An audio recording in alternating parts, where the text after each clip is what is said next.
કમળનો ખટારાનો હવે કહી દે દુનિયાને કે તારે મારું બનવું સા.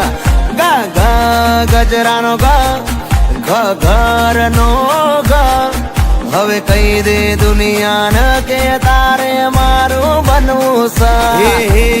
એ ગણે બગણે બે ખોટા નખરા તું રેવા દે.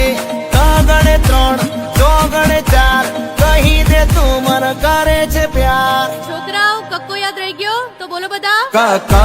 કમળનો ખટારાનો હવે કહી દે દુનિયાને કે તારે મારું બનવું સા. ગા ગા ગજરાનો ઘરનો હવે કહી દે દુનિયાને કે તારે મારું બનવું સા.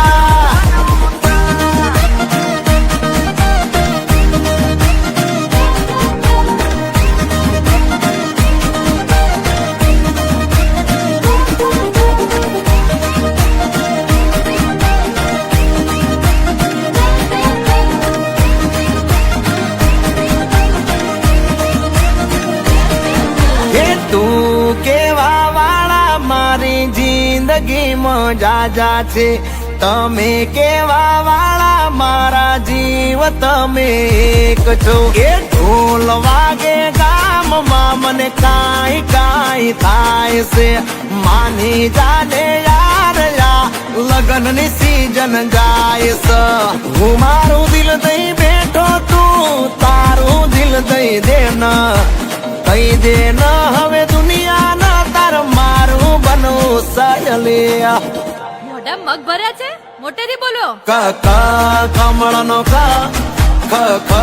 ખટારાનો હવે કહી દે દુનિયા ન કે તારે મારું બનવું સા.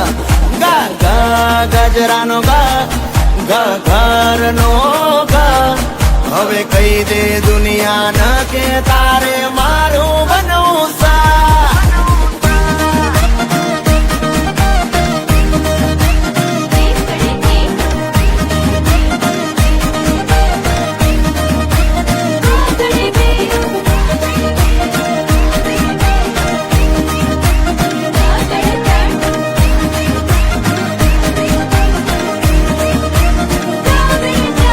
મારા રે દિલમાં તમે ઓલવેજ હિટ છો.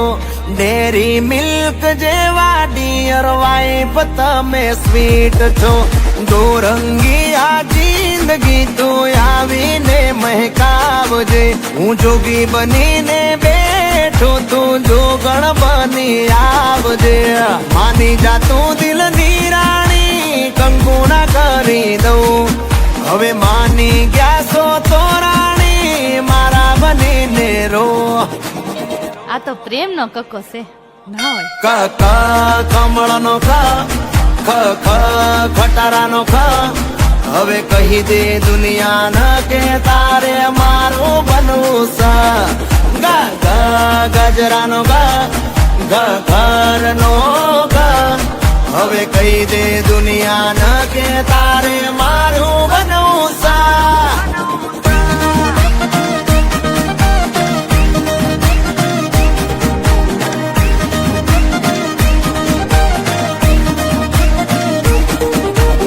એકડી બગડી બે ખોટા નખરા તું અલી રેવા દે.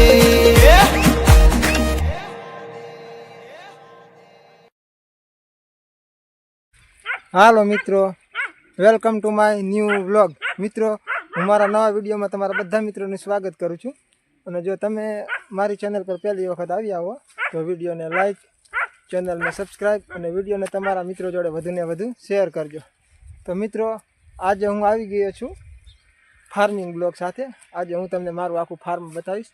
તો તો મિત્રો બન્યા રહેજો આપણી જોડે. તો મિત્રો આ છે મારી વાડી અને આ છે આપણે ભેંસું માટે લીલો ઘાસચારો વાવેલો છે. અને અહીંયા કણે જો બપોરના વિસામાં આપણે અહીંયા હોય, બપોરે આપણે કામકાજ કરીને થાકી જઈએ ત્યારે આપણે અહીંયા આરામ કરતા હોઈએ. અને આ જુઓ તમે આપણી વાડીએ ઘણા બધા ઝાડવા વાવેલા છે, તમે જોઈ શકો છો. અને મેં પાણી ચાલુ કરી દીધું છે, મારે હજી રચકામાં પાણી વાળવાનું છે. તો મિત્રો તમે જુઓ મેં મારી વાડીએ આટલું બધું ઝાડવાનું વાવેતર કરેલું છે.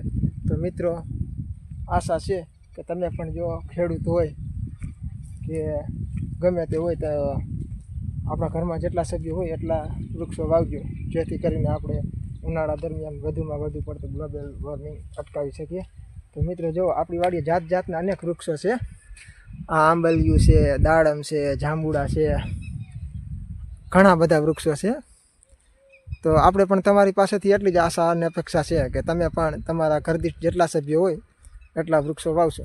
તો જોવા મિત્રો આપણું પાણી આવી ગયું છે અને આજે આ ગદપમાં આપણે પાણી વાળવાનું છે. આ પણ આપણે ભેંસો માટે લીલા ઘાસચારા માટે જ વાવેલું છે. અને આ બાજુ આ ઝાર છે એ પણ આપણે ભેંસો માટે લીલા ઘાસચારા માટે વાવેલું છે. અને મિત્રો ખેડૂત હોય એટલે ઓબ્વિયસલી આપણી વાડીએ આ તો હોય જ. જો ભાઈ આપણા શહેર હો, આપણા શહેર કહેવાય ભાઈ. વાડીમાં રોજનું ત્રાટકવા ન દઈએ. જો આ બાજુ પણ છે એટલે આ આપણા શહેર છે ભાઈ. અને આના વગર આપણે વાડીએ પણ ન મજા આવે મિત્રો. આપણે વાડીએ કદાચ એકલા હોય ને તો આ આપણો હથવારો પૂરે ભાઈ. અને રાત્રે આ ભેગા હોય એટલે એવું સમજી લેવાનું કે હથિયારધારી માણસ આપણી જોડે છે. તો મિત્રો આ મારી વાડી છે અને આમાં આપણે જીરાનું વાવેતર કરેલું હતું. એ આપણે જીરું લઈ લીધું છે. આપણે 10 વીઘાનું જીરાનું વાવેતર હતું અને એમાં 70 થી 80 મણ જેવું જીરું આપણે થયું છે. હજી આપણે દેવા નથી ગયા, બસ એટલું થશે. જોવો મિત્રો છે ને આપણી વાડી હરિયાળીથી ભરપૂર. આ ગદબ છે અને સામે જુઓ તમને સોનેરી કલરનું દેખાય એ આપણા ઘઉં છે. એ ઘઉં હવે આપણા કાપવા યોગ્ય થઈ ગયા છે. હવે આપણે જોઈએ કે આપણે એને હાર્વેસ્ટથી કપાવશું કે આપણા માણસો દ્વારા. તો મિત્રો બન્યા રહેજો આપણી જોડે, તમને આજે ઘઉં બતાવું. તમે ઘઉંની રોટલી તો અનેક વાર ખાધી હશે, પણ એ વિચાર પણ કર્યો કે આને પકવવા માટે ખેડૂતોને કેટલી બધી મહેનત થતી હશે. તો મિત્રો આજે તમને મહેનત બતાવું. જો હવે આવી ગયા છીએ આપણે આપણી ઘઉં તરફ. અને અહીંયા આગળ આપણે ચરમરિયા દાદાનો ઓટો છે. આપણે ચરમરિયા દાદાની પણ પૂજા કરી. અને જો મિત્રો આ છે આપણા ઘઉં. આને પકવવા માટે મિત્રો ખૂબ જ મહેનત થતી હોય, ખૂબ જ. ઉગે ત્યારથી માંડીને આપણે જ્યાં સુધી કાપી ન લે ત્યાં સુધી. હવે આપણે આમાં હાર્વેસ્ટ મુકાવી દઈશું, હાર્વેસ્ટર, કાં તો આપણે દાંતરડાથી કાપણી કરીશું અને થ્રેસરથી કાઢશું. જો મિત્રો આ આપણા ઘઉં આવી ગયા છે.